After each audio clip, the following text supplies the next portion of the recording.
So those are the rods. The reels, I'll talk a little about the reels, because reels, it just doesn't really matter much for trout fishing, but personally, the nicer reels are a lot better just because they have smoother drag. I first started off with a Shimano Sedona. This is an old school one. Shoot, I had this since 2008 or 2009. So it's been a really old reel. This, when I first got it, was probably around $50 or $60. But 1000 series. All you need for trout fishing is a 1000 series or a 500 series. 1000 series, most 1000 series. Here, the line, this already holds 270 yards of 2 pound, and 140 yards are 4 pound. Like, that's a lot of line. You don't really need it for trout fishing, but it's preferred because for me, I cut and tie a lot, so my line drops down, and you always want a full spool to have the most castability. You can cast farthest with a fuller spool. And most of my spool right now are filled with braid or 2 pound. I rarely use 4 pound. I just feel like you get bit more with 2 pound than 4 pound. If you're a beginner, I say start with 6 pound and then move to 4 pound. And then if I'm power bait, you can stick with 2 pound. It's not an issue, but when you start mini jigging and jigging for trout, if you have too fast of a hook reaction, setting the hook, you can break it. Like, I broke a lot in my videos before. So reels, personally, it doesn't really matter, but I do like more expensive reels. After that, I purchased the Daiwa Ballistic. This is actually a 2000 series. This here, let's see, holds too much line. This is 6 pound and 135 yards. So imagine 2 pound. 2 pound would be like 200 to 300 yards. But when I first purchased these were closed out because Daiwa was coming out with new ones. I really love these reels. 2000, they have a bigger gearbox, a little bigger spool. The difference between Daiwa and Shimano is Daiwa, their bodies are a little bigger, and size-wise, 1000 to 2000 to 2500 series is actually a lot different in size comparison. But this reel got it done. I used it for bass, bluegill, trout. I even took it to the ocean, and yeah, just clean it. But awesome reel. This here is actually a kick. You can consider it as a kickstand. It's actually a reel stand. So when you set it down, it sits on the side like that, so it doesn't scratch on your reel. Instead of putting it on your handle, you set it on the reel stand. I'll actually put links to these all in the description. And I purchased Cork candles just because it looks cool. It doesn't really make a difference. It just cosmetics. But this reel here, awesome. And one thing about spinning reels too, like, you can hear that, right? And then this is louder clicks. And then when it goes to the Shimano, let's see. Oh, this one's kind of silent. But when you purchase a really nice reel, so this one right here, there's a Daiwa Ignis Type R. I bought this from Japan used for about 260 or 270. These retail for about three something, I believe, maybe almost $400. This is one of my most expensive spinning reel, and this one's made in Japan. But this is the best spinning reel I ever used. Super light, the drag super smooth. You can just lightly pull it and it goes already. So no matter how stiff or how tight you have your drag, it's always gonna come out smooth. One thing that let's see. One thing that Daiwa does is on their nicer reels, they put a ball bearing on the shaft for your spool sits, which creates a smoother spool or smoother drag. And I personally love that. So if you're gonna look for a nice spinning reel, I personally would suggest taking if there's display, take off the top and see if they have a ball bearing like that. I don't know if you can see it in the camera. There's a ball bearing right here, some washers. That usually indicates it will have a smoother drag. And whenever you purchase a spinning reel, always check, always rub pull the drag system. So make sure if the clicks are louder, that usually means that it won't be as smooth. So cheap reels usually have louder clicks just because it's not as smooth.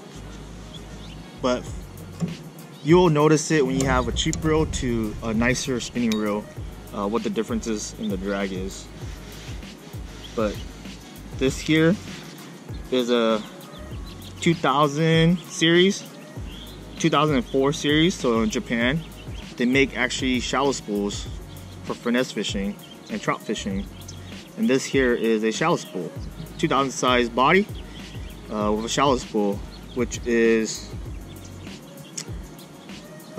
pretty much, this actually only holds 2 pounds at 190 yards, 3 pound at 110 yards. So if you think about it, that's equivalent to 1,000 size reel, maybe even smaller. But reels for trout fishing, it doesn't matter much, but once you start using a nicer reel, your drag and everything matters. If it's a big fish like 7 to 10 pound trout, you're gonna want a nice drag. You're gonna want the fish to be able to pull your drag when it needs to, versus trying to horse it in or trying to let line out. So reels, I mean, the reels, I will link the newest models, the JDM stuff here. I mean, it's pretty pricey. You can probably try to get it. You're still gonna pay about $275. But any reel from $30 all the way up to $300, you can do it. It's your preference. I prefer nice reels. Once you start using them, they have much better feel to it, and also lighter. So when you have a light rod, light reel, you could cast all day. Like this one here is super heavy compared to this one, but it still balances the rod okay, because the rod is actually really small rod. But having a longer rod and a lighter reel helps out a lot. All right, I'm gonna cut this clip in. I forgot to talk about my BFS reel. I talked about the rod, but I did not talk about the reel. So this here is a Daiwa SS Air. It's actually one of the, well, I think it's top of the line besides the Daiwa T3 Air for Daiwa. I decided for this because I wanted pretty much, I wanted the best one I could get, and since I'm a Daiwa fan, I bought the Daiwa. And I mean, look at it, it looks awesome. I caught plenty of bass, bluegill, crappie, and trout with it already. This is the fast gear ratio. This is the 8.1. I mean, if you want to go ultra finesse, you can definitely get the smaller, the lighter one. I think they make the 6.3 Daiwa SS Air. But I prefer all my reels to be a fast reel, just because I like it that way. It just gets in more line when you need to. But I mean, if you want to go that true finesse stuff, you definitely could get the lower gear ratio. And this reel, super light, super smooth. I cast pretty much, I cast anything, let's see, I tried about one 124 ounce. Wait, no, 132nd, 160. So 164 ounce. I tried to cast with this reel before. It casts, but just not far. I mean, that's a really light lure. But this here, this is a 132nd ounce jig head with a Notorious custom jig, and it casts just as far as shoot my spinning reel. You usually have to dial it in correctly. The spool's a little loose, and then this here is set to, let's see, 3. And the thing about BFS reel, you're not supposed to whip it. Like bass casting, you cast it really hard, like it's going.